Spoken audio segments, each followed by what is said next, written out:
What's up, everybody? Welcome to the Rebel League. I'm your host, Daniel, reporting live from King Nebuchadnezzar's kingdom with Channel Zero. Read the writing on the wall. Looks like the Republicans are fucked. Like, if they haven't already looked like, they've been like a laughing stock from a lot of the stuff that they've kind of been behind recently, I mean, this definitely solidifies it. This is the nail in the coffin for the Republicans. I mean, they are completely dysfunctional. Nobody even wants to take the speaker role. So if you guys don't know what's going on, let me start over. Let me talk about what's happening. Congressional chaos. Then there's this. The Republican meeting to vote for a new speaker ending abruptly after the frontrunner, Kevin McCarthy, shocked everyone, suddenly dropping out of the race. People are absolutely stunned. You were behind him. Are you stunned?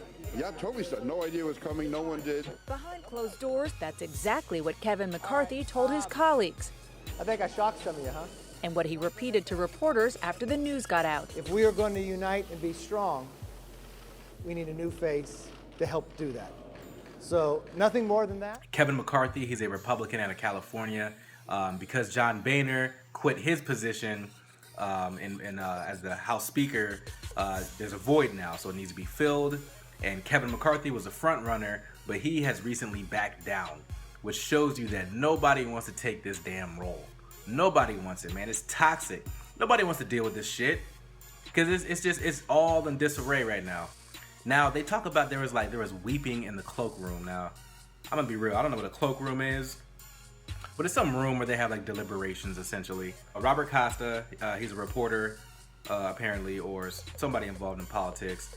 He says Representative Peter King tells me that members are crying in cloakroom, unable to handle the unrest and confusion. A banana republic, he says. Unable to handle the confusion. They are crying. These motherfuckers are in there crying, dog. Grown ass old white men in there crying over a speaker position. This is ridiculous, man. Like, politics is so goofy, dude. A funny one is this one guy, Reed Wilson. He says acoustics were bad in the room where GOP conference met. Some members didn't know what had just happened when McCarthy quit.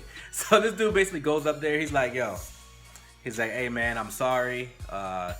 Can't run. I'm out of it. I'm out of the race.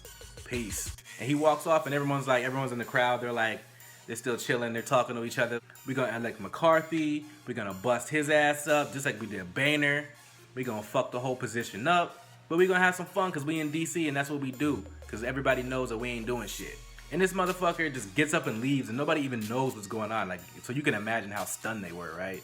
But what they're saying is that there's apparently a rumor that he had an affair with another member of the House. Of course, this is speculation. But we do have some sort of evidence when some of the donors and the other members who were going to vote for and support McCarthy, they said, do not let me support you and find out later, once we elect you, you did commit a misdeed. So it's some real shit, man. Okay, so basically, as you just heard, McCarthy was essentially going to get elected. It was pretty much a sure bet. He said that he's concerned with how many votes he could secure on the House floor as Speaker and how long he could survive as Speaker. So I think he's bullshitting a little bit because it's like, you're going to win it. But I think the next part is really important because it says how long he could survive as the Speaker. Something else that's really interesting, which actually I think that really could be a little bit of why he didn't run, is because if this was, the affair could be an issue, but also he was caught on an interview basically saying that Benghazi was a political move done to make sure that Hillary doesn't become president. So, I mean, Benghazi's serious. It's not to say that Benghazi is not a serious act, but what it is to say is that to the extent in which the Republicans pushed it, that was too far. It became to the point where they were politicizing the deaths that happened in that horrible attack on September 11th, I believe, 2012 or something like that. Correct me if I'm wrong, I'm sure you will. Now he seems like the guy that kind of put the Republicans' plan out there. So now you might wonder who's next. So what we do have is Paul Ryan. If you guys remember, he ran as vice president for Mitt Romney when he ran. Really intelligent guy.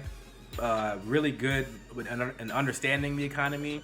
Now, whether or not his policies affect the economy in a positive way overall, that's to be debated. But he's a smart guy. But he says he's not doing it. He doesn't want to do it. Nobody wants to touch this shit. Newt Gingrich might do it, but he wants to be the interim. But everybody knows Newt Gingrich isn't real.